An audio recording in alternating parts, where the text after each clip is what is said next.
Hey guys, thanks for checking out my video. Thought I'd make a little update on the Frostblades build and how I think it's going to be in 3.21. This is my POB for my level 100 character. They didn't really change a whole lot that's going to affect this build, I don't think. We only lost a couple things. We lost this crit chance mastery. We lost this increased effective ailments mastery.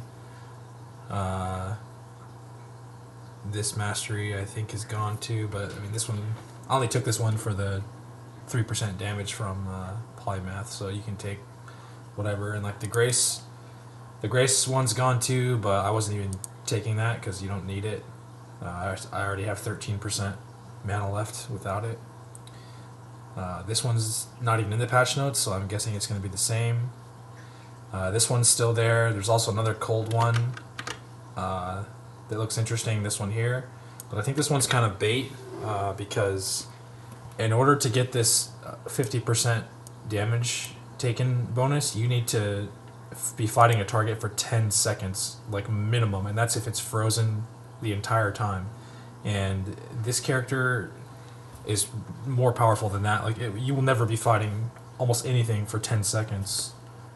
So I don't really think this node is good. And you do want 100% conversion also, and this is the only cold mastery that's really reachable. So if you take that mastery instead, you're going to have to get the rest of that conversion somewhere else, like probably on gloves. And gloves are already like, kind of hard to craft with +2 strikes. So it might be like a really, really high budget thing to try, but as far as that mastery, I don't know. Heat Shiver did not get touched.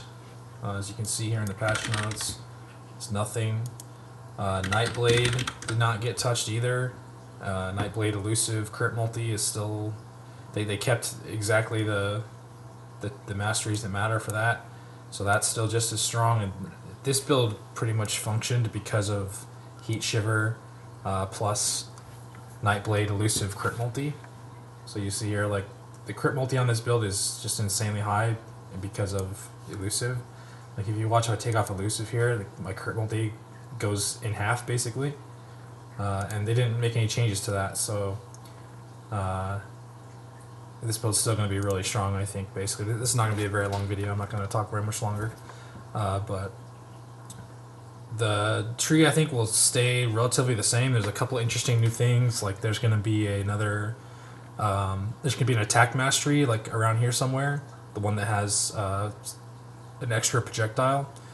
The extra projectile is not really that useful, but the attack mastery might be useful to take for leveling because it's going to get you an extra strike, and then you can use that instead of Ancestral Call while leveling, because while leveling, Ancestral Call just makes it so much easier. But if you can take this instead for leveling and get that extra strike, that might help. And then let's see, are there any other masteries that I noticed? I don't think so. This is the attack mastery I was talking about. The claw mastery, you're still going to take this one. Cold mastery, you're still going to take this one. Dagger mastery, you're still going to take this one. The elemental mastery, we lost the ailment effect, and so now this is kind of bad. You're probably not going to take any of these now. Maybe you'll take one just to get the polymath bonus. So if you have to take one, this one is probably the best one. Maybe this one. This one's could be kind of interesting. Don't take that. Evasion mastery. Probably take this one. It's going to give you just 15% free suppression. Suppression capping is going to be easier than ever now. This one you don't take. Don't take that. Don't take that. Don't take that. This is interesting. Like, this might be worth making a slight change to the tree to try this out, and going for this mastery right here, because that instant leech might feel really, really good for recovery. So that could be something to experiment with. Don't take that. The life masteries. Let's see. I'm not taking that one. All I'm taking is 10% on this build right now. So you could take this instead just to make it super simple. But then, depending on your body armor, this could be good too. This one will never happen, and these ones are useless. So it's going to be either this one or this one. Don't take that. The mana mastery might be worth pathing to for this. You could take this node right here, Mind Drinker. Maybe if you have if you cannot get a shield that has reservation efficiency on it, and you're too poor to afford an Enlighten, and you just absolutely cannot afford to put on your auras, it might be worth it to path to this mana mastery here, and get this to help get your auras on. Don't need that. This one, let's see.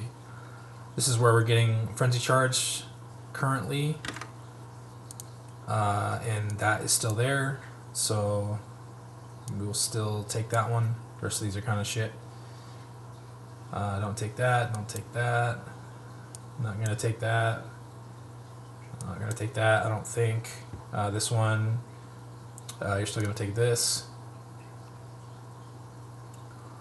Spell Suppression, we lost the crit. That's this wheel right here. So this is 100% crit chance lost that could be hard to make up for.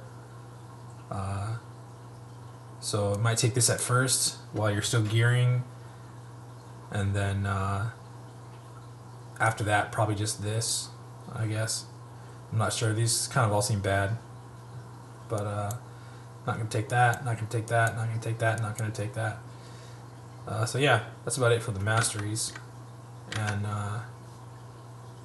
the rest of the build's going to be basically the same. There's really not much at all in these patch notes that's impacting it.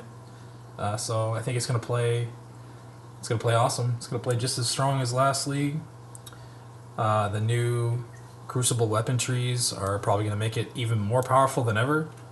So I'm excited to see what happens with it, and I probably will be league starting this. I haven't completely made up my mind, but this will definitely be a solid choice for anyone who wants to try this.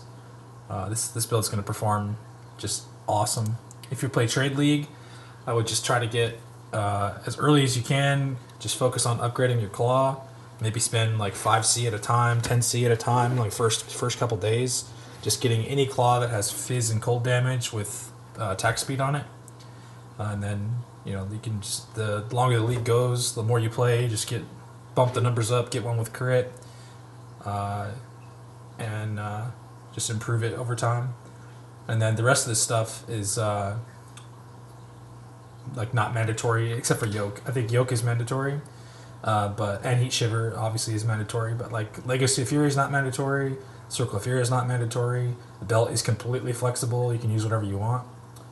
And then the rest of the stuff obviously is all just luxury. You'll get all this stuff later. So yeah, this build is very, very flexible. I played this build in SSF this league, and it felt awesome. I put zero effort into it, and I made it into yellow maps.